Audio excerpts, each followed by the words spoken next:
எப்படியாச்சும் வந்து முதலிரவுலேருந்து தப்பிக்கணும் அப்படின்றதுக்காக இப்போ கார்த்தி மேலே தூக்கி மொத்த பழியுமே வந்து போட்டுடுறா. ஆனால் கார்த்திக்கும் அண்ணமும் அவள் எதிர்பார்த்ததை விட வேற வழியை வந்து கையாண்டு மறுபடியும் ரம்யாவை முதலிரவுலேயே மறுபடியும் மாட்டி விடுறாங்க.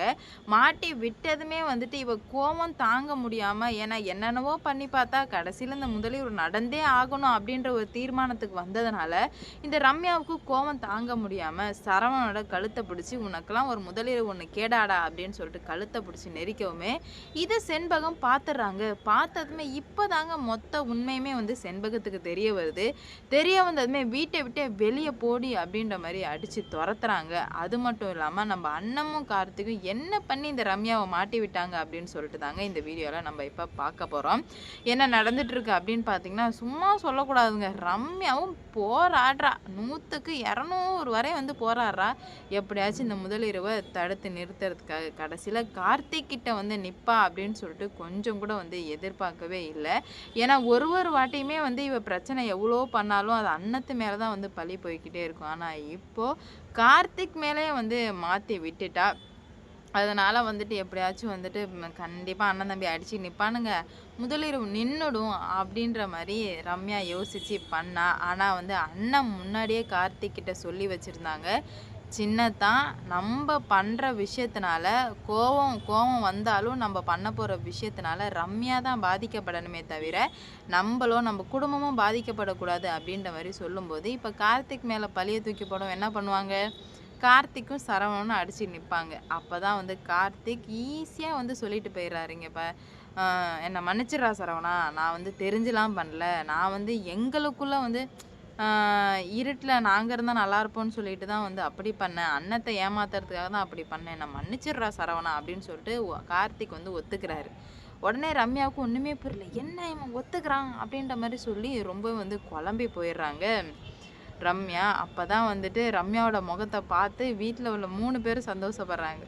சண்முகம், கார்த்திக், அண்ணன் 3 பேரும் மஜா அப்படின்ற மாதிரி சந்தோஷப்படவுமே உடனே வந்து கார்த்திக் சொல்கிறாரு, என்னை மன்னிச்சிடுறா, ரொம்ப சாரிடா, அவன் காலில் வேணா விழுறேன்டா, விட்டுடுறா அப்படின்ற மாதிரி சொல்ல, அதான் என்னங்க அவனே சாரி கேட்டுட்டான், சரி வாங்க அவன் பொண்டாட்டிக்காக வச்சாங்க அப்படின்ற மாதிரி சொல்ல, இல்லை சரவணன் என்னால் இதை ஏற்றுக்க முடியாது அப்படின்ற மாதிரி மீண்டும் மீண்டும் இந்த மாதிரி சொல்லவுமே உடனே என்ன பண்ணுறாரு அப்படின்னு பார்த்தீங்கன்னா, சரவணன் அவன் தான் ஒத்துக்கிறான்லங்க, ஒத்துக்கலைன்னா சண்டை போடலாம், அவன் தான் ஒத்துக்கிட்டான், இதுக்கு மேலே ஒன்றும் பண்ண வேணாம், வாங்க நம்ம போகலாம் அப்படின்ற மாதிரி கூப்பிட, இல்லை இதை நான் சும்மா விட போகிறதா இல்லைன்னு சொல்லிட்டு இவ குதிச்சிட்டு இருக்கவும், அம்மா கமிஷனர் அம்மா மன்னிச்சிருமா, நான் எதுக்காகம்மா இந்த மாதிரிலாம் பண்ண போகிறேன் உனக்கு, இல்லை நான் வந்து என் புருஷன் கூட முதலிரவு கொண்டாடுறதுல உனக்கு ஏதோ பிரச்சனை இருக்குது, அதனால தான் நீ இப்படி பண்ணிகிட்ருக்க அப்படின்ற மாதிரி சொல்ல, அட பைத்தியமாங்க நீங்கள், உங்களை லவ் பண்ணதான், அதுக்காக வந்துட்டு நான் தான் என் பொண்டாட்டியை இப்போ லவ் பண்ணுறேன், உங்களை லவ் பண்ண காரணத்துக்காக நான் இப்படி பண்ணியிருப்பேன்னு நினச்சா அது உங்களோட முட்டாள்தனம். ஏன்னா எனக்கு ஒரு வாழ்க்கை இருக்குது, நான் அந்த வாழ்க்கை கூட வாழ்ந்துட்டுருக்கேன்.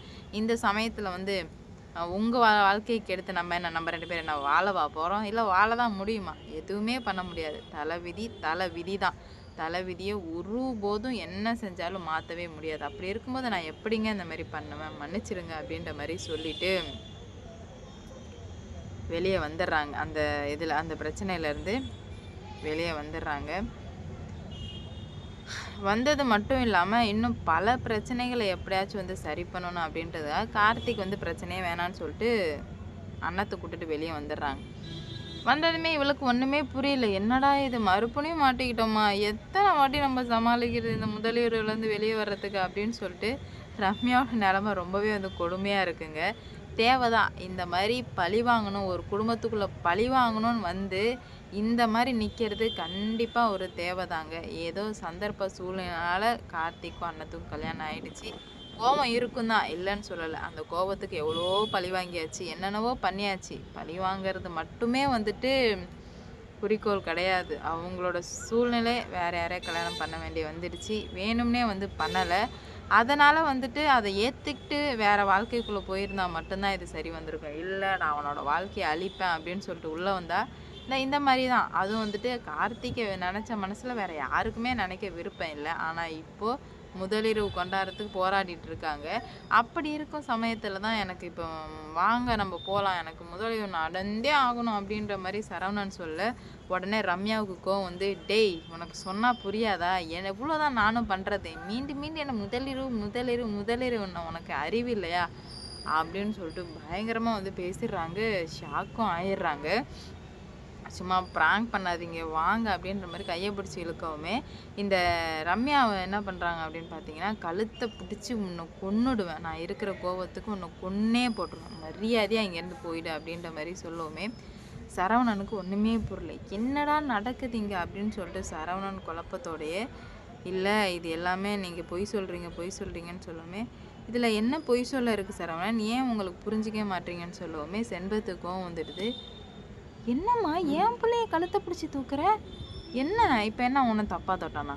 கல்யாணம் ஆயிடுச்சு, என்ன நடக்கணுமோ இது நடக்கலைன்னா தான் தப்பு, நடந்தால் தப்பே கிடையாது.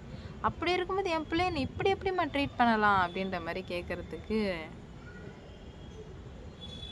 இல்லை இந்த மாதிரி தான் வந்துட்டு பண்ணால் மட்டும்தான் சரி வரும், இவ்வளோ நான் சும்மா விட போகிறது இல்லை அப்படின்ற மாதிரி சொல்லவுமே, நான் அக்ரிமெண்ட் போட்டு தானே கல்யாணம் பண்ணிட்டு வந்தேன், அப்படி இருக்கும்போது எப்படி நீங்கள் வந்து முதலிரவுக்கு ஏற்பாடு பண்ணுறீங்க அப்படின்ற மாதிரி கேட்க, அப்போ அந்த காயினை வச்சதெல்லாம் நீதானா அப்படின்ற மாதிரி சொல்லவுமே, ஆமாம் நான் தான் வச்சேன், முதலிரவு நடக்கக்கூடாதுன்றதுக்காக பழைய தூக்கி போடலான்னு நினச்சேன், ஆனால் போட முடியல, என்ன பண்ண முடியும், எல்லாமே வந்து வேஸ்ட்டு அப்படின்ற மாதிரி சொல்கிறாங்க. எவ்வளோதான் வந்து பிரச்சனை வந்தாலும் அதை சரி பண்ணலாம் அப்படின்ற மாதிரி ஒரு முடிவுக்கு வரும்போது அதை சரியே பண்ண முடியாத சூழ்நிலைக்கு வந்து ஆளாயிடுறாங்க.